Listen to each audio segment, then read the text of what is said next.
नमस्कार, MD creator में आपका स्वागत है। आज का विषय है उच्चारण स्थानम। चित्र से पहले आइए इसकी तालिका के द्वारा इसको समझा जाए। उच्चारण स्थान अर्थात जिस वर्ण का उच्चारण करते समय वह वायु जिस स्थान पर जीवा से टकराती है वही स्थान उस वर्ण का उच्चारण स्थान माना जाता है। दूसरे शब्दों में हम कह सकते हैं कि वर्णों का उच्चारण करने के लिए मुख के जिन भागों का प्रयोग किया जाता है वे इन वर्णों के उच्चारण स्थान हो जाते हैं। उच्चारण स्थान निम्नलिखित हैं: कंठः, तालु, मूर्धा, दंतः, ओष्ठौ, नासिका, कंठतालु, कंठोष्ठम, दंतोष्ठम, जिह्वामूलम। कंठः अकु विसर्जनीयानां कंठः अ, आ, क वर्ग, ह और विसर्ग ये सभी स्थान कंठ के हैं। इन वर्णों के उच्चारण में जीवा कंठ को स्पर्श करती है और कंठ से बोले जाने के कारण इन्हें कंठय कहा जाता है। तालु ईचु ईशानाम तालुः, बड़ी ई, ह्रस्व ई और दीर्घ ई। च वर्ग या तालव्य श का उच्चारण स्थान तालु है। इन वर्णों के उच्चारण में जीवा मुख से ऊपरी चिकने भाग तालु को स्पर्श करती है अतः तालु से बोले जाने के कारण इन्हें तालव्य कहते हैं। ऋटुर्षाणानां मूर्धा, ह्रस्व ई, दीर्घ ई, ट वर्ग, र, मूर्धन्य स का उच्चारण स्थान मूर्धा है। इन वर्णों के उच्चारण में जीवा ऊपर के दांतों के साथ खुरदुरे भाग मूर्धा को स्पर्श करती है अतः मूर्धा से उच्चारित होने के कारण इन्हें मूर्धन्य कहते हैं। लिटुल्शानाम दंतः, ली, त वर्ग, ल और श का उच्चारण स्थान दंत है। इन वर्णों का उच्चारण करते समय जीवा दंतों का स्पर्श करती है। दांतों से बोले जाने के कारण इन्हें दंत्य कहते हैं। उपपध्यानीय नाम ओष्ठौ, उ, ह्रस्व उ, दीर्घ उ, प वर्ग। इन वर्णों के उच्चारण में जीवा होठों का स्पर्श करती है अतः ओष्ठ से उच्चारित होने के कारण ये वर्ण ओष्ठय कहे जाते हैं।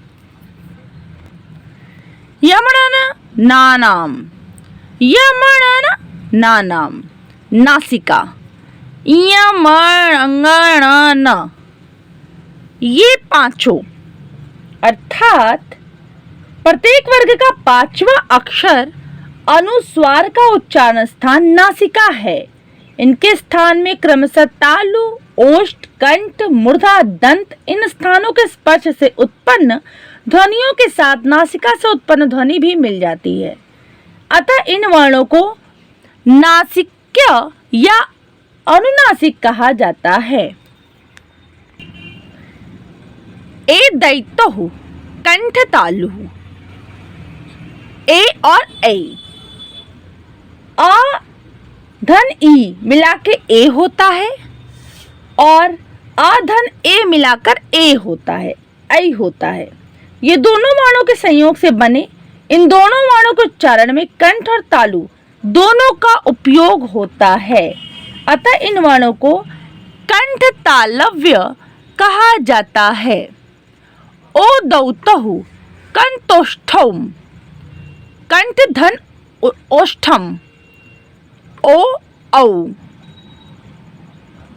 ओ और औ का उच्चारण स्थान कंठोष्ठ है। इनके उच्चारण में कंठ तथा ओष्ठ दोनों की आवश्यकता होती है अतः इन वर्णों को कंठोष्ठय कहते हैं। वकारस्य दंतोष्ठम, व का उच्चारण स्थान दंतोष्ठ है क्योंकि व के उच्चारण के समय जीवा दांतों से लगती है ओष्ठ कुछ हिलते हैं, अर्थात होठ हिलते हैं, इसलिए इसे दंतोष्ठ्य कहते हैं। जीवामूल्यस्य, जीवामूलम। का और ख इत्यादि में जीवा का मूल स्थान है, इसलिए यह जीवामूल्य कहा जाता है। आइए अब उच्चारण स्थानम को चित्र के माध्यम से समझें। आ, क वर्ग और ह, ये हुआ कंठ से। इसी के बाद ई, रस्वी, दीर्घ ई, च वर्ग, य और तालव्य श, ये हुआ तालु। इसके बाद री, रस्वी, दीर्घ री, ट वर्ग, र और श, मूर्धन्य से, ये हुआ मूर्धा। इसके बाद ली, ता वर्ग, ल और श, ये हुआ दंता।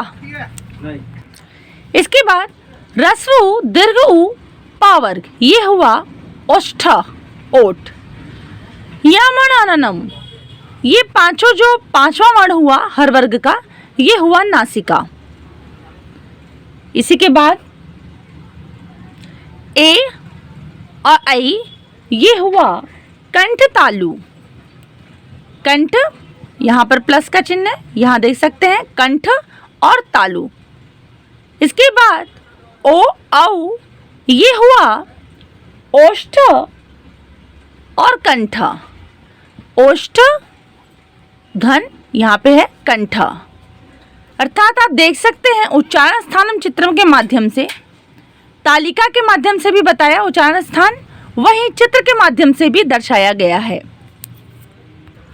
इस प्रकार हमने देखा कि जब हम किसी वर्ण का स्वर हो या व्यंजन हो, जब हम उच्चारण करते हैं तो अंदर से कंठ से होती हुई वायु जो है वह मुख के द्वारा बाहर निकलती है, वह मुख से सीधी बाहर जाती है।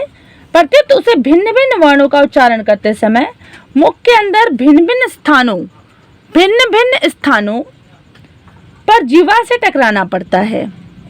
ठीक है, इस प्रकार हमने देखा कि उच्चारण स्थान करते समय जीवा भिन्न भिन्न स्थानों से जब टकराती है तो जिस जिस स्थान से वह टकराएगी वो स्थान उसका उच्चारण स्थान हो जाता है उन वर्णों का, चाहे वो स्वर हो चाहे वो व्यंजन हो, और वही स्थान उसका उच्चारण स्थान कहलाता है। जब वर्ण जिस भी अंग से जीवा के द्वारा टकराएंगे, चाहे वो कंठ हो, मूर्धा हो, नासिका हो, जिस माध्यम से वह बोले जाते हैं, वही उस वर्ण के उच्चारण स्थान कहे जाते हैं। जैसा कि हमने तालिका में देखा कि वही उस वर्ण के उच्चारण स्थान कहे जाएंगे जो वो वर्ण प्रयोग करेगा उच्चारण स्थान में। इस प्रकार हमने देखा उच्चारण स्थान की तालिका और उच्चारण स्थान को चित्र के साथ समझा। अगले वीडियो में नए विषय के साथ मैं फिर से आऊंगी। मेरे चैनल एमडी क्रिएटर को लाइक और सब्सक्राइब करना बिल्कुल ना भूलें। धन्यवाद।